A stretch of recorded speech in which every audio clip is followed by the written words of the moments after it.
Hi, I'm Megan. Welcome to today's live reading of Back in the Ring by Brooke May, presented by Itsy Bitsy Book Bits. Join me. Prologue. Tragedy has struck the sports world tonight. The boxing universe has had a light taken from this earth. Helena Hellcat Stone, reigning women's lightweight champion, was a feisty woman both in and out of the ring. Her belt and gloves have been hung up this evening after her life was taken in a tragic car accident caused by a drunk driver. Helena and her husband, fellow boxing champion Noah Iron Man Stone, were returning to their Southern California home after attending the Dash of Hope fundraiser for cancer research when their car was struck by a drunk driver who had crossed the median. Officers and emergency response personnel reported to the scene within minutes of receiving a call about the accident. The driver, who we were not able to get any information on at this time, ran their truck into the driver's side of the Stones' luxury SUV. The hit instantly halted their vehicle, and no one was able to get out until fire and medical assistance arrived. Firefighters had to combat a small engine fire as others worked to free the couple from the vehicle. The couple was rushed to a nearby hospital for immediate medical attention. Mr. Stone received attention for a minor concussion, a fracture to his left tibia, and a severe sprain to his right wrist. Mrs. Stone was driving the vehicle. She was pronounced dead at the scene. The details of what actually caused her passing have not been revealed to the press at this point. Together, they have a young son, but he was not with them at the time of this accident.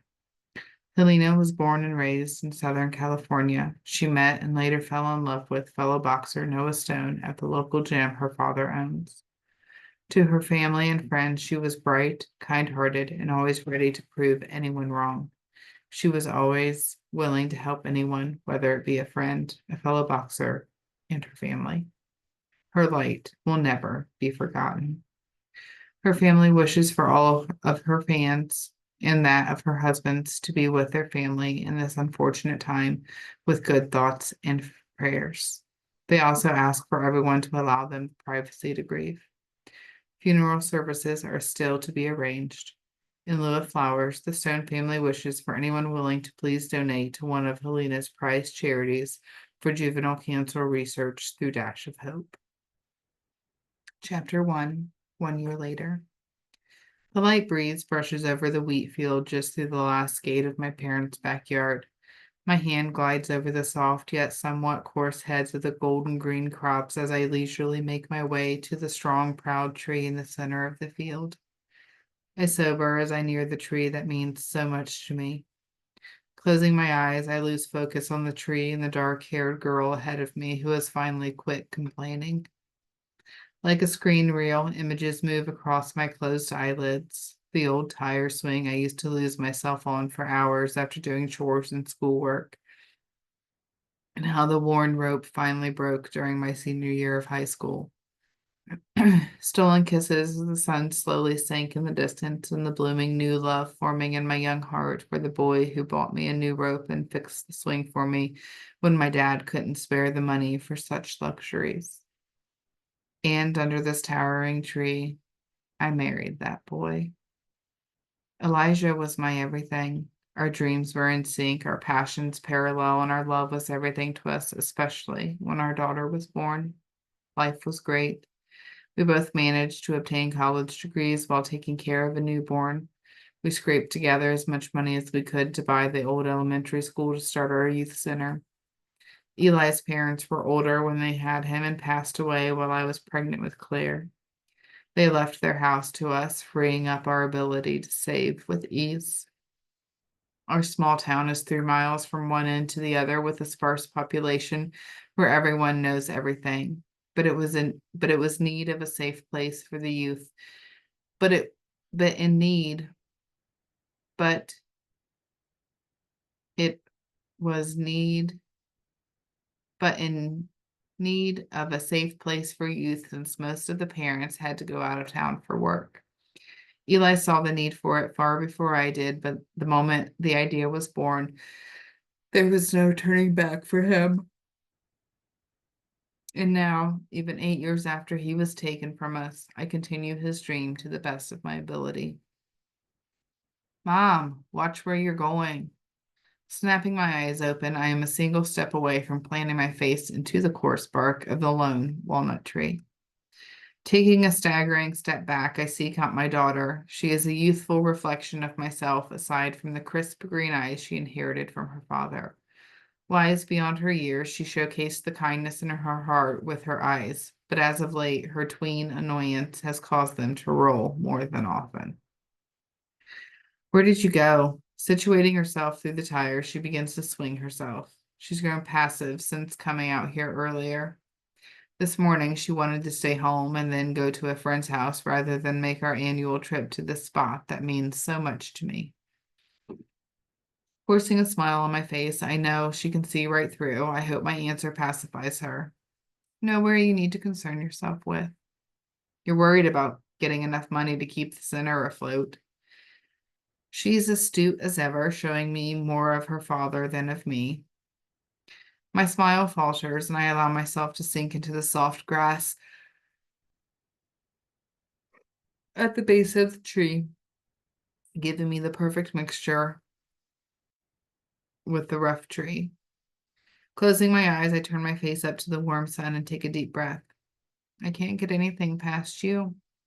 No, you can't. Her voice comes and goes with the swing. Heaviness once again floods me. Weariness sets into my soul as my continuing struggles return to me. I came to my parents to get away from all of it today. A rare day off that I forced myself to take to clear my head and recharge my batteries.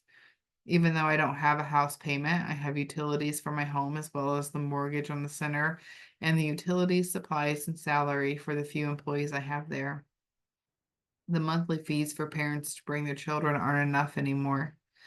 The economy isn't what it once was when we started the center 12 years ago. No, the market and the economy, especially in a small town such as Phillips Creek, have progressively grown worse over the past decade and 2 years. Our city council, consisting of 3 senior members of our community along with our mayor, has welcomed developers and companies to build on the steadily decreasing farmlands that once surrounded the town.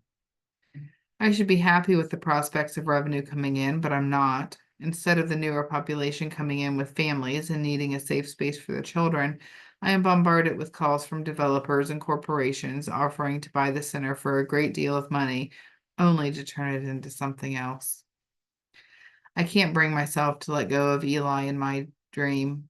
More Eli's than mine, but the point of the matter stays the same, and I can't do it.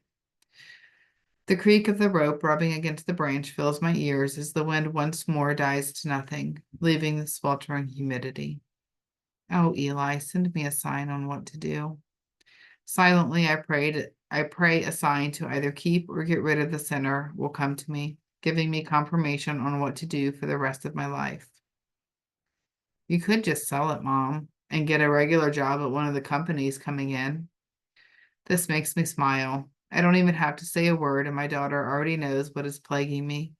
I guess that's what you get when your mom is open about everything with you, and the bond you have gives you a certain insight on things. It has been just the two of us, not including my parents and best friend, for the past 8 years. I wouldn't put it past her to know the exact number in my bank account currently. It isn't that easy, Claire. Popping one eye open, I watch her swing in and out of view several times. It could be if you realized Dad wouldn't have wanted us to struggle like we are now. She's right. I won't tell her that, but she is. Eli may have had this huge dream for the center being something more than I have been able to do, but he wouldn't want us to struggle like we are right now. Turning, I watch as the swing slows. Her jet black hair fans back and then into her face from her velocity. When did you get so smart? I've always been smart, she quips, and I can't help the true smile that morphs onto my face. It also helps that my mom doesn't keep anything from me. That I don't. Nodding, I look back toward the setting sun. I'll have to add selling into the pot, Claire. It isn't going to be an instant decision. Your dad and I worked hard to get that center up and running and then worked even harder to make it safe and an educational place for the children of this county. I know, Mom, she sighs. Much like the other arguments we've had lately, this is just one that she keeps persisting on. but this is the first time I have agreed to think about it. I don't think I can handle any more of this stress. It's weighing on my heart, my soul, and honestly, it is starting to weigh on the relationship I have with my daughter. What do you say to us going back to the house, cleaning up, and seeing what Grandpa is smoking for dinner? I'm game. Her feet dig into the ground, causing dust to fly up as she skids to a stop. Sliding with youthful ease out from the tire, she helps me up and then practically drags me back to my parents' house.